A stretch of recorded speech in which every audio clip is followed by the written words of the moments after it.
Welcome back to the deep dive. Today we're really getting into something fundamental, aren't we? We really are. We're looking at the daily routine. Hmm. But not just, wake up, brush teeth. We're going much deeper. Exactly. Our mission is to explore routines as like the engine behind success. We want to pull out the science, the psychology, and crucially for you, the listener, the essential English vocabulary that describes it all. That's right. We're taking all this great research, these ideas, and we're extracting what you need to know and the language you need to talk about it. Think of this as building your toolkit for a more structured, maybe even more successful day. Yeah, because often routines get a bad rap, don't they? People hear routine and think boring or rigid, like being stuck in a rut. Definitely. That's a common feeling. But we want to shift that perspective right away. How do we do that? What's the hook? The hook is understanding the philosophy behind it. Routines aren't prisons, they're frameworks. They support your productivity, sure, but also your mental health, your overall well-being. Think about it. Even Aristotle talked about this stuff ages ago. He argued that flourishing, reaching your potential requires stability. And stability, that needs routine. So it's not about restriction, it's about creating a stable base to grow from, like a trellis for a plant, you said. Precisely. It guides growth. And Mason Curry, who studied all these amazing creative people, he had this great phrase. He said, a good routine creates a well-worn groove for one's mental energies. A well-worn groove. I like that. It sounds smooth, efficient. Exactly. It means your brain doesn't have to work so hard on the small, everyday decisions like when do I eat, when should I start work? It just flows. This helps you, as Curry put it, stave off the tyranny of moods. Stave off the tyranny of moods. Wow. So you're less likely to be derailed just because you woke up feeling a bit grumpy or unmotivated? That's the idea. You save your precious willpower, your focus, for the things that actually need it. The creative work, the problem solving, not deciding whether to have toast or cereal. Okay, I'm sold on the why. Let's get into the how. Where do we start? Logically, it has to be at the beginning, right? That first battle of the day. Absolutely. Let's tackle section 1, the morning mission, waking up and getting going. Before we even talk about alarms, though, we need to get our terms straight. The sources talked about habits, routines, rituals. They sound similar, but they're distinct, aren't they? Very distinct. And understanding the difference is key for, actually using these ideas effectively. If we mix them up, we might not get the results we want. Right. So let's break it down. Smallest unit first. Habits. What's the definition there? Okay, so a habit is basically a single action you do pretty much automatically, almost zero thought involved. It's like a shortcut your brain has learned. Like grabbing your phone the second you wake up. Or maybe always putting your keys in that bowl by the door. Exactly. Those are perfect examples. Minimal willpower needed because they're ingrained. Triggered by a cue, often. Okay, automatic actions. Simple enough. What happens when you string a few habits together? Well, then you're building a routine. A routine is a sequence, a collection of these habits or just intentional actions that you perform in a certain order, usually to structure a part of your day. So my morning routine might be wake up, drink water, stretch for 5 minutes, then make coffee. That sequence is the routine. Precisely. Yeah. It brings order, predictability. Okay. You perform it regularly. It's rhythmic. You'd say, my morning routine helps me start the day calmly. Got it. Habit is automatic, routine is a sequence. Now the interesting one, rituals, this feels a bit deeper. It is. This is where that philosophical element we mentioned comes back in. A ritual is a routine, structurally, but it has an added layer, your conscious perspective, your intention. Meaning, how does that work in practice? Okay, let's use the example of a lunchtime walk. If you take a walk just because you read somewhere that it boosts productivity and you feel you have to do it, well, it's basically a routine. A healthy one, maybe, but still just a routine. Right, ticking a box. Exactly. Yeah. But if you take that same walk and you consciously decide, this is my time to disconnect, to breathe, to notice the trees, to enjoy this break from the screen, if you attach that meaning or mindfulness to it, Then it becomes a ritual. yes, you've elevated it. It's not just about the physical action. It's about the mental shift, the purpose you give it. You're changing your state. So the power isn't just what you do, but how you think about it while you're doing it. That's quite profound, actually. You could turn washing the dishes into a ritual if you focused on the warm water and the feeling of creating order. You absolutely could. It's the difference between mechanical action and mindful presence. Huge difference. Okay, framework established. Habits, routines, rituals. Let's dive into phase 1 of the morning, conquering the alarm. And we have to talk about the dreaded hit the snooze button. We all know the phrase, but what's the actual problem with it, biologically speaking? It feels so good in the moment. Oh, it feels great for about 3 seconds, doesn't it? Yeah. But yeah, to hit the snooze button just means delaying the inevitable, usually for those tempting 9 extra minutes. The big problem is those 9 minutes often make you feel worse, not better. Groggier, right. I definitely feel that sometimes. Exactly. It's called sleep inertia.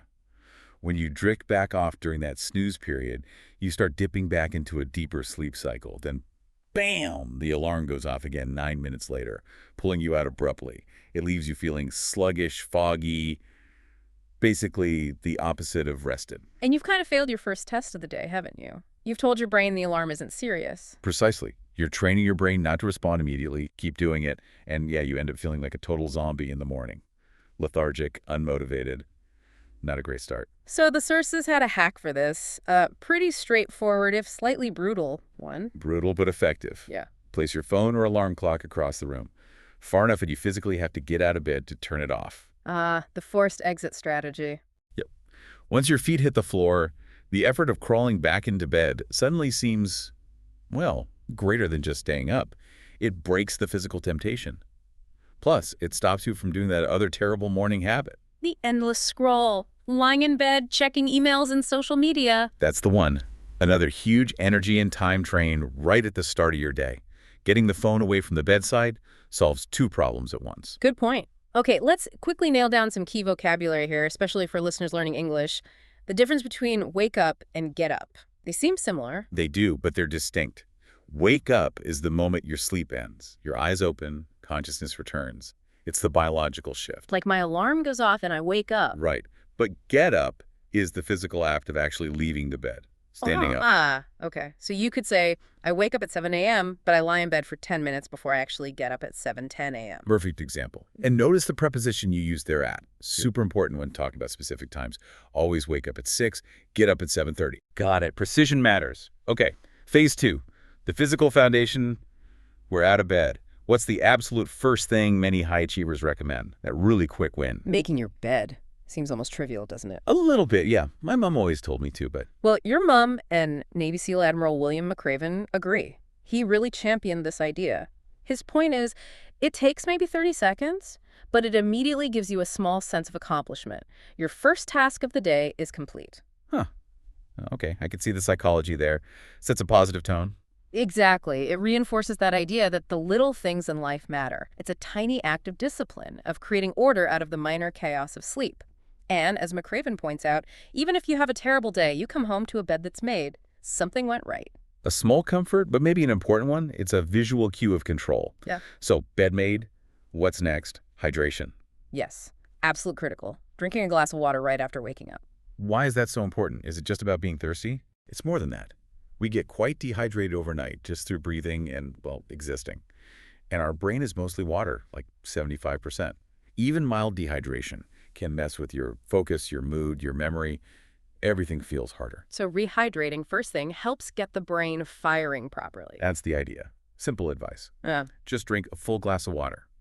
Some sources even suggest trying warm water first, maybe with lemon, before you reach for coffee or tea. Apparently, it could be a bit gentler on your system right away. Interesting tip. And you mentioned reaching for coffee. Let's talk about that phrase, grab a coffee or grab something. We use that a lot, don't we? We do. It's very common in casual English. If you grab food or a drink, it means you're getting it quickly, maybe because you're in a rush or it's just convenient. It implies minimal fuss. Like, I need to grab a quick breakfast before the meeting, or let's grab a coffee on the way. Perfect usage. Quick, easy acquisition. And speaking of breakfast, after hydrating, fueling up is the next big step for performance. What did the dietitians in the sources recommend? Well, the big don't was sugar. Avoid those sugary cereals or pastries that give you a quick rush, followed by a crash mid-morning. The classic sugar trap. Leaves you feeling drained by 10 a.m. Exactly. So instead, the focus is on a balanced mix for sustained energy. They talked about lean proteins, things like eggs, Greek yogurt for muscle repair and feeling full. Keeps you satisfied longer. And then healthy fats, maybe some avocado nuts or nut butter, good for brain health and satiety too. Right. And finally, complex carbohydrates, things like oatmeal, whole grain toast. These give you that slow, steady release of energy, preventing that slump. So it's a combination. Protein, fat, complex carbs. setting you up for stable energy through the morning. It's not just about what you eat, but how it fuels you over time. It's a strategic choice. And it sets a precedent, doesn't it? If you start with a healthy breakfast, maybe you're more likely to make healthier choices later. That's often the case. It's a psychological nudge in the right direction. Okay, phase 3 for the morning, setting the tone both mentally and physically. Let's start with movement. Right. Even a little bit seems to count. Absolutely. You don't need to run a marathon before breakfast. Even just a brisk 10-minute walk or some simple stretches. It does so much. Like, what are the key benefits? Okay, number 1, increases blood flow, including to the brain, more oxygen, better thinking. Number 2, releases endorphins, those natural mood boosters, helps shake off any lingering grogginess or negativity. Okay. Physical and mental boost. And number 3, it's a proven way to help manage anxiety and depression symptoms. Plus, counterintuitively perhaps, expending a little energy actually gives you more energy for the day. It really is a cornerstone of a productive morning routine, then. Movement is key. Definitely. Right. Now, for those who want to take the physical part to the next level, we have to discuss the cold shower trend, the Arctic blast, as you call it. Okay, I admit I'm deeply skeptical about this one. Standing under freezing water sounds awful. Is there actual science, or is it just toughing it out? It definitely requires some toughness. But yes, there is science behind it. It's not just about waking you up through shock. The sudden cold exposure triggers some interesting physiological responses. Like what? The big one is a significant release of noradrenaline. Noradrenaline. Okay, what does that do?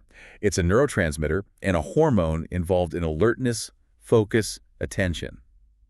It's part of the body's fight-or-flight system, essentially putting your brain on high alert. So it literally sharpens your mind, makes you feel more ready. That's exactly it. When people say cold showers make them feel so alive or put them in higher spirits, it's likely linked to that noradrenaline surge. It cuts through mental fog like a knife and primes your nervous system. It forces you into the present moment, too. Hard to worry about emails when ice water is hitting you. Okay, I see the logic. Still not sure I'm brave enough to try it, but I respect the science now. Powerful stuff. It's definitely an extreme edge option, not essential for everyone. Right. So, physical foundation laid, bed made, hydrated, maybe moved a bit, maybe even braved a cold shower. What about the mental prep side? Crucial. 2 key things mentioned: setting an intention and using affirmations. Setting an intention. What does that look like? It's simple, really. Just taking 60 seconds to consciously decide what your focus or guiding principle for the day will be. It could be task-related, like, today I will finish the first draft of that report. Yeah. Or it could be attitude-related, like, today I will practice patience in meetings. So it gives your day a direction, helps you prioritize. Exactly. Makes you feel more purposeful, less reactive to whatever comes your way. And then there are affirmations. Right. These sometimes get a bit of flack for being cheesy, but the sources suggested they have a real role in combating negative self-talk. They can, if used effectively. Yeah. It's not about unrealistic positive thinking like, I am the greatest. It's more about reinforcing your capabilities. Maybe something like, I have the skills and resources to handle today's challenges, or I learn and grow from difficulties. So it's about shifting your internal script, priming yourself to see competence instead of just focusing on potential failures. Precisely.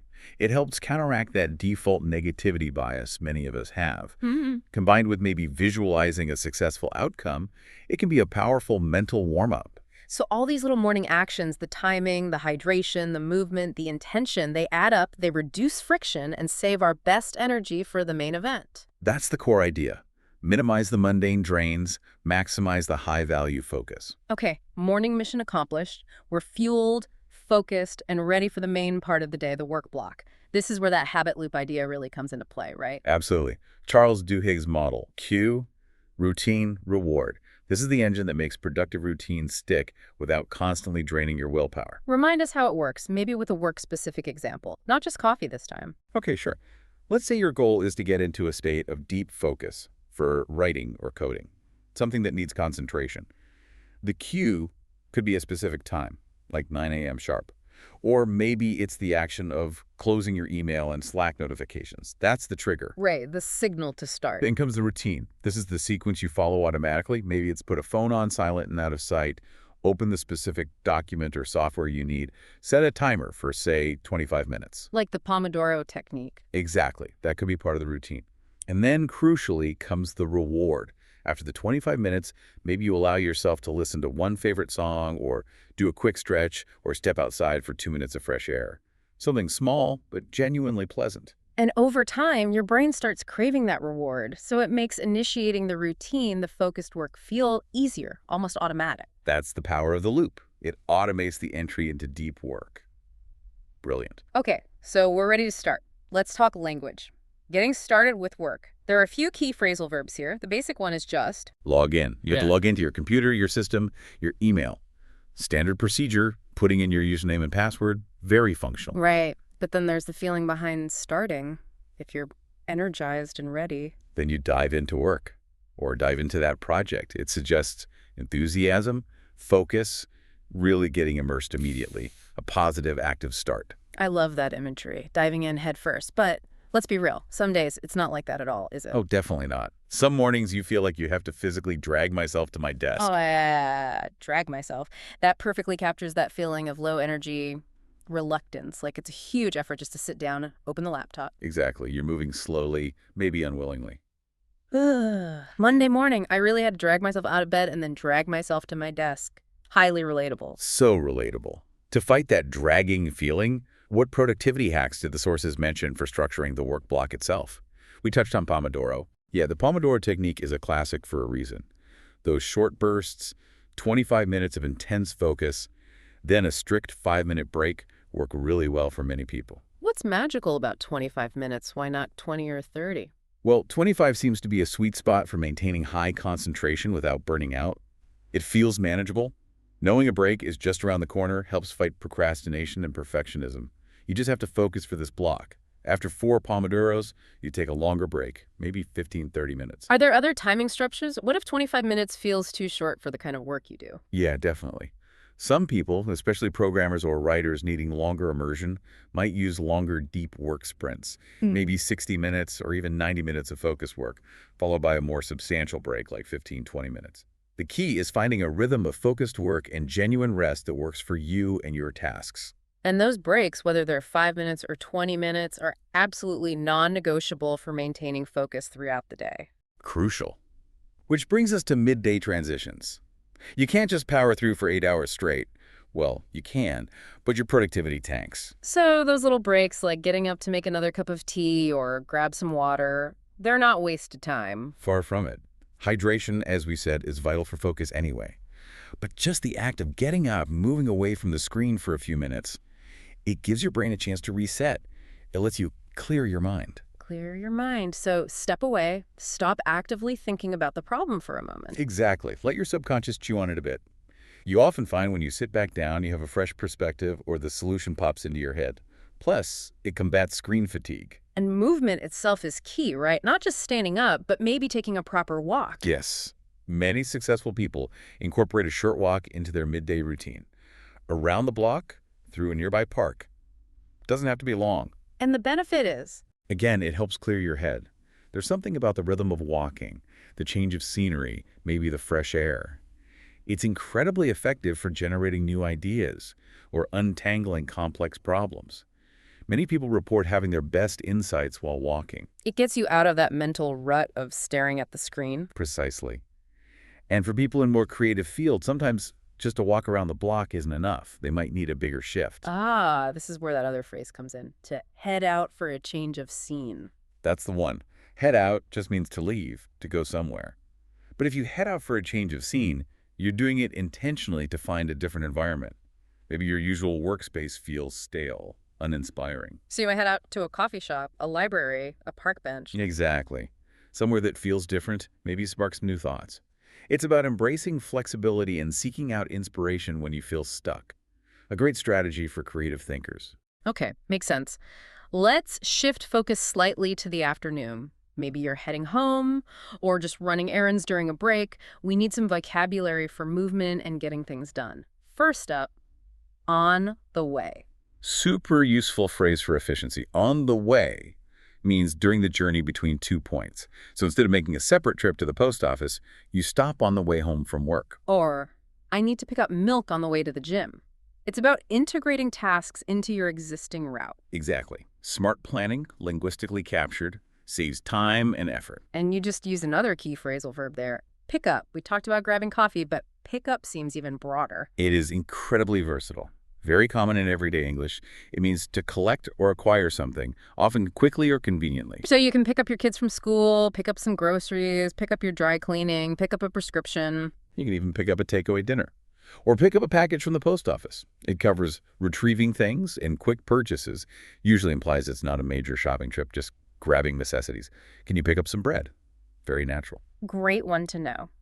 Now, for actually finishing tasks, especially those afternoon ones that feel like a slog, what's a good productive phrasal verb for getting something done efficiently? You can say you need to knock out some tasks. I just need to knock out these last few emails before I leave. Knock out. Sounds quite forceful, effective. It does. It implies you're tackling them quickly and decisively, getting them done and dusted. Very satisfying feeling, knocking out your to-do list. Definitely. But what about the opposite? That task that's been lingering on your list for ages, the one you keep putting off, Wow. and then you finally do it. The procrastination special. For that, we use get around to. To get around to something means you finally do it after intending to for a while, possibly a long while. I finally got around to cleaning out the garage last weekend. Or, I keep meaning to call him, I just haven't gotten around to it yet. Perfect examples. It acknowledges the delay, but signals the eventual completion or ongoing intention. Mastering these everyday phrasal verbs, pick up, knock out, get around to, makes your English sound so much more natural when talking about daily activities. Okay, the main workday is done, or nearing its end, and the sources were really clear. How you finish your workday is almost as important as how you start your morning. If you don't close down properly, the work stress just follows you home. Absolutely. You need a clear transition, and the specific vocabulary for this. The professional way to talk about finishing up is Wrap up, right? Like, let's Yeah. wrap up this meeting, or I need to wrap up a few things before I leave. exactly. It means concluding things, bringing them to a neat end, closing programs, maybe organizing your desk a little, sending final emails. It's the process of finishing. And once you've wrapped up, there's that classic idiom to signal you're officially done. Yes. You call it a day, or call it a night if it's later. It's a declaration. Okay, work is finished for today. I'm switching off. All right, 5:30, I'm going to call it a day. A nice, clear boundary.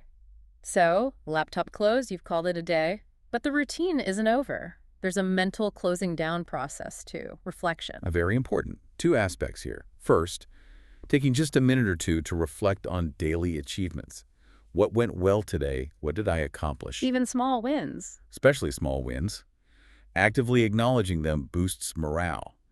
It trains your brain to look for positives, which can counteract that tendency to only focus on what went wrong or what's still left to do. A little self-congratulation is healthy. Okay, I like that. Positive reinforcement. But what if your mind is just buzzing with anxieties, leftover problems, things you need to remember? How do you quiet that down? That's where the brain dump comes in. That sounds a bit crude, but it's incredibly effective. A brain dump. So just get it all out. Pretty much. Grab a notebook or a piece of paper and just write down everything that's swirling around in your head. Worries, ideas, tasks, frustrations.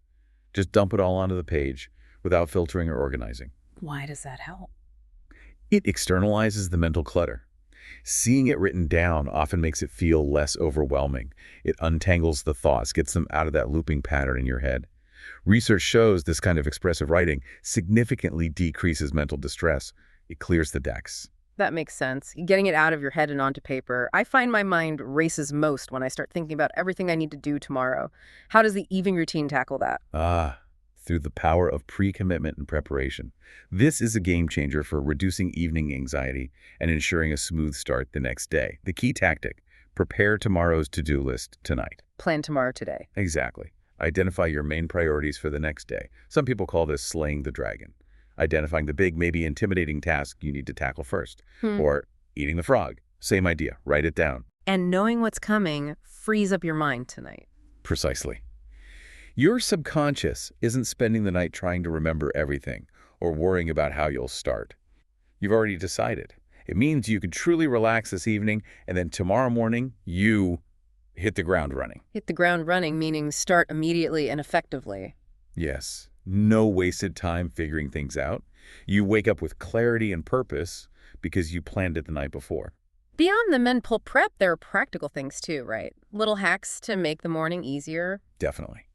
These are all about reducing morning decision fatigue. Laying out your clothes for the next day, packing your lunch or snacks, getting your gym bag ready by the door, even prepping the coffee maker so all you have to do is press a button. Every decision you don't have to make in the morning saves mental energy. Exactly. You want your morning willpower reserved for important things, not figuring out if your socks match. And tidiness plays a role here too, doesn't it? A quick tidy up in the evening. Yes, huge psychological impact.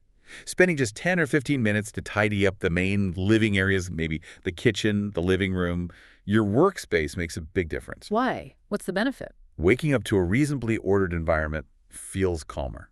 Clutter, mess.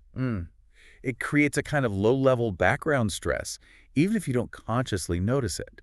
A tidy space feels more controlled, more peaceful. It sets a better tone for the morning. You avoid that immediate, ugh, look at this mess reaction. Good point. Starts the day with a feeling of calm, not chaos. Okay, let's move on to dinner and relaxing. If you're tired after work, you probably want something easy. What's the language for simple cooking? You might say you're going to make a simple dinner. Or, more colloquially, you could say you'll whip up something quick. Whip up implies speed and ease, like whipping up some scrambled eggs or a quick pasta dish. And if you're really just improvising with whatever's in the fridge, Then you might say you just throw things together. Like, I didn't have a plan, I just threw together a salad with some leftover chicken. It suggests improvisation, maybe a lack of a formal recipe. Okay, dinner's done. Should we just crash on the sofa immediately? Probably not. probably not ideal. The sources often recommend a short walk after dinner. Again with the walking. Why after dinner specifically? It aids digestion, helps regulate blood sugar levels after the meal, and can actually contribute to better sleep later on. Plus, it's another chance to gently unwind and transition away from doing mode. Makes sense. And when you get back from the walk, the less fun part. The cleanup, yes. Washing the dishes, wiping down the counters, getting the kitchen reasonably tidy again. Part of that tidy space, tidy mind principle. You don't want to wake up to last night's dirty dishes. Definitely not. It sets you up for failure. Okay, final stretch. Sleep hygiene and rest. This underpins everything, doesn't it? If you don't sleep well, the whole routine falls apart. It's the foundation. You absolutely need good sleep hygiene. And again, there's vocabulary for this relaxation phase. Like unwind and wind down, are they the same? Pretty much interchangeable. Both mean to relax, to slow down your body and mind after activity or stress. You're trying to shake off the worries of the day. I like to read a book to unwind before bed. My evening routine helps me wind down. What are some good ways to actually unwind or wind down? Reading is a classic, especially physical books, not screens. Gentle stretching, meditation, listening to calming music, or a podcast, maybe a warm bath. Anything that signals to your body and brain that it's time to shift gears towards rest. And the big enemy here is the screen, especially phone screens, the blue light issue. Huge issue. Blue light emitted from screens tricks your brain into thinking it's still daytime, and it suppresses the production of melatonin, which is the hormone that regulates sleep. So scrolling Instagram in bed is basically telling your brain don't sleep yet. Exactly. That's why using night mode on your phone, which shifts the light to warmer orange tones, can help a bit. But even better is to disconnect completely from screens for at least an hour, maybe even 90 minutes, before bed. Clear your head properly. Disconnect. Easier said than done sometimes. Okay, relaxation achieved, screens off. What's the common phrase for actually going to bed? You'd say you're going to turn in, as in, right, I'm feeling tired, I think I'll turn in. Very common, natural way to say you're going to sleep. Got it. And we already mentioned the consequence of not doing all this. If you ignore the wind down, stay up too late scrolling or worrying, You pay the price. You'll be a zombie in the morning. Tired, unproductive, irritable. It really highlights the importance of prioritizing sleep. So to avoid zombification, what are the absolute essential rules for good sleep hygiene, boiling down all the research, like the non-negotiables? Okay, 4 main pillars seem consistent across the sources. Where- 1, consistency. Stick to the same bedtime and wake-up time as much as possible, even on weekends. Your body clock thrives on rhythm. That's a tough one on weekends. It is, but it makes a huge difference. 2, minimize blue light before bed. We covered that. Huh. Screens off. 3. Temperature, keep your bedroom cool.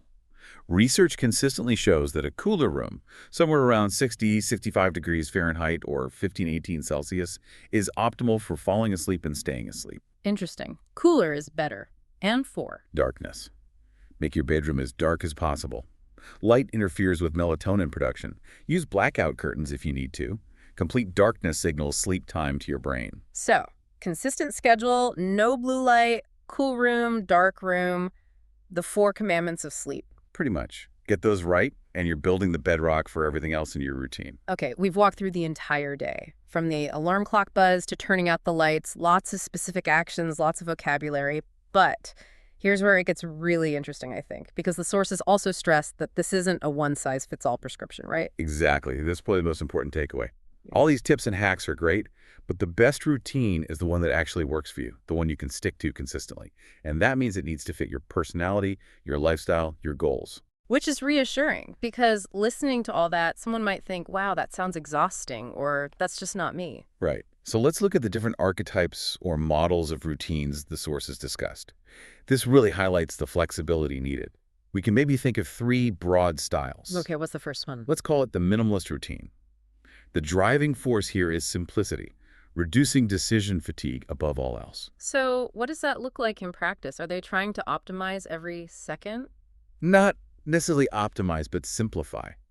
Minimize choices. So they probably wake up at the exact same time every single day, no exceptions. They might adopt a uniform wearing similar clothes each day to avoid choosing. Think Steve Jobs and his black turtleneck. Ah, okay. Reduces cognitive load. What about food? Very predictable. Same breakfast every day, oatmeal, a specific smoothie. Mm-hmm. Lunch might be prepped meals for the whole week. Their workspace is probably very clean, uncluttered. They're likely masters of that evening tidy up and prep routine because it serves their core goal, eliminating morning friction. What's the main benefit of this? Just less stress. Less stress, incredible consistency, and conserving mental energy for maybe one or two really important tasks that they prioritize. The potential downside could feel monotonous, or maybe they struggle a bit when unexpected things disrupt the perfect plan. Okay, minimalist. Very focused, very streamlined. What's the contrast? The contrast might be the ambitious professional's routine. This one is often geared towards maximum structure, high achievement, often career-focused. These are the super early risers we hear about, the 5 a.m. club. Often, yes. They might wake up at 5:00 or 5:30 a.m. Their morning is usually packed and non-negotiable. Often includes intense exercise, a hard run, a gym session, then straight into focused work blocks, maybe using those 90-minute deep work sprints we talked about. Sounds intense. Are they just constantly on? They try to maximize time, for sure. Lunch might be a working lunch or used for networking. They're highly disciplined with time management. But, and this is crucial, the successful ones build an equally disciplined recovery. Ah, so they don't just burn out. The smart ones don't. Their evening routine is just as structured. Efficient dinner, maybe a debrief or journaling session, like that brain dump, strictly planning the next day, slaying the dragon, and then a very regimented wind down for high-quality sleep. If they neglect the recovery part, the whole system collapses into burnout pretty quickly. So high intensity, high structure, but needs matching recovery. Okay, minimalist, ambitious professional. What's the third style? Let's call it the creative thinker's flexible routine. Here, the priority isn't rigid structure or maximum output in the same way. It's about creating space for inspiration, allowing for flexibility, following energy levels. So maybe not a 5 a.m. start. Probably not. They might wake up at a more comfortable time, maybe 8 VOS or 9:00 VOS, without a jarring alarm. The morning might be gentler, perhaps involving music, reading, journaling, stretching, less rush, more easing into the day. What about their work periods? Are they using Pomodoro timers? Less likely. Their work might be more fluid. They embrace the idea of the unstructured break. This is key for them. Unstructured break? What does that mean? Not just 5 minutes. Right. It might mean taking a long, meandering walk when they feel stuck, or spending half an hour sketching, playing an instrument, or just staring out the window, letting their mind wander. They trust that these non-productive moments are actually crucial for creativity and insight. They need to clear their head in a less structured way. So they might head out for a change of scene more often. Exactly. They might work from different locations. Yeah. They often protect time for creative hobbies, not for achievement, but purely for the enjoyment and the refueling aspect. The routine is more of a supportive scaffold to catch ideas, rather than a rigid cage. Fascinating. 3 very different approaches, all potentially effective depending on the person and their goals. Minimalist for calm, ambitious for drive, creative for inspiration. Precisely. And of course, people can be blends of these or shift between them depending on the phase of their life or project. The point is customization, finding your rhythm. And this brings us back to that idea of rituals, doesn't it? Regardless of the structure, you can infuse meaning. Absolutely. Whether your routine is minimalist, ambitious, or flexible, you can elevate parts of it to rituals by bringing conscious intention and appreciation to them. That shift in perspective is available to everyone. You don't need the cold shower to find meaning in your morning. It's about how you engage with whatever routine you choose. Hashtag outtag outro. Wow, okay. We've covered a lot of ground today. This deep dive really showed how the daily routine, the daily rhythm, is so much more than just a schedule. It's a powerful tool. It really is. We've explored the why, the science, the psychology of conserving mental energy, avoiding decision fatigue, managing moods, and we've equipped you, the listener, with a whole toolkit of English vocabulary to describe it all. Yeah, everything from the struggle when you hit the snooze button To the energy when you dive into work, to that feeling of accomplishment when you knock out your tasks, the relief when you finally call it a day. and that essential need to wind down and turn in for quality rest. We saw how routine brings order and stability, creating that well-worn groove for your mind. So the big takeaway for you listening is, what does this all mean? Well, routines aren't about limiting your life. They're about freeing you up, freeing you from constantly planning the small stuff so you have more energy for actually living and achieving the big stuff. We learned that even incredibly small, consistent actions, making your bed, taking that first sip of water, maybe even just taking 3 deep breaths before starting work, can act as powerful psychological cues. They signal to your brain, okay, it's time to focus, time for success. So we want to leave you with a final thought to mull over, a provocative question perhaps. Considering everything, the habit loop, the different archetypes, the power of perspective, what if the one tiny, consistent ritual you could establish, starting tomorrow? Not a whole routine overhaul, just one small thing. Yeah, what's one simple action you could infuse with intention that tells your brain, this is it. This is the start of me achieving my biggest goal today. Could it be how you drink your first glass of water? The way you open your notebook? Think about it. Choose just one small ritual. Make it deliberate. Make it consistent. And see what happens. Fantastic. Thank you so much for joining us on this deep dive into the rhythms of routine. We hope you found it valuable. We'll catch you on the next one.